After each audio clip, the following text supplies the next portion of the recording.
Mega Man 2 for me is, especially on the NES, which I owned very early on, I played that game to death. Going through these classics as well and really thinking about it, why does these games really come back towards me, is 9 times out of 10, it is the music that's in those games.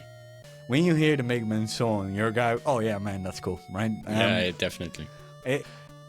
For people that have been living under a rock, Mega Man 2 is just awesome. You're basically a half human, half robot, and you have the Dr. Wily, which some reason always escapes and comes back and makes more robots you can fight. And you fight a series of 8 robot masters. And basically every time you beat one of the robot masters, you get their powers. So Mega Man 2 has iconic robot masters as Metal Man and Wood Man and Heat Man. And you basically feel it if you're gonna go towards Heat Man and you have those flames coming out of the ground and you have to dodge them. Having Wood Man with those big cats on the road you had to kill from the side that shoot you and you have to figure it out. And also that game was quite unforgiving, especially later in the game when you beat all the robot monsters and you go to Wily. When you hit the spike, you die and you have to start over. Yeah, and just there are so many levels. It will take you a long time before you're able to reach the final levels of the Dr. Wily chapters. Yeah. So you're feeling like, I'm almost there. And those are the most difficult levels that are out there. If you fail, you know it. If you fail, then you fail big.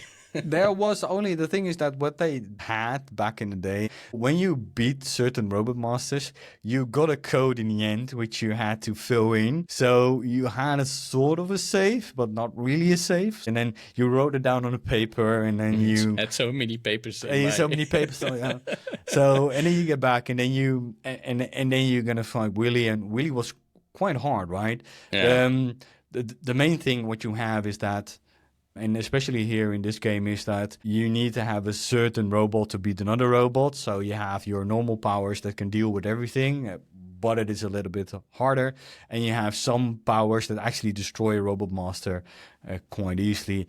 And the same goes for the final bosses. And that was really also really different because you weren't just one robot, you were 9 eventually, yourself and all the others. There was a lot of really playability on what you liked and which power you went on.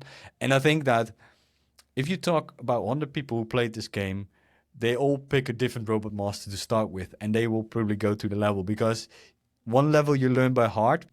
Did not understand how this game was played. I started with some robot that was almost unbeatable, because there is some certain sequence. If you start with certain robots, there's almost impossible to be able to beat it. And I was like, After a few days, when it clicked, I said, this is the best game ever.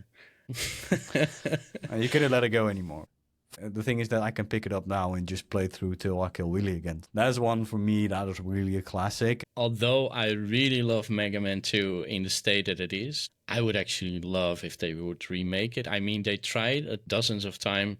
They never nailed it to Mega Man 2, to be honest, at least not for me. So if they were to be able to do it with the same type of feeling, that nostalgia, that sound, and the music, I would pitch in, you know. To be honest, I don't think they can ever capture that anymore, but maybe if you have like a Metroid Mega Man merge fusion, or something like that. That would be fusion.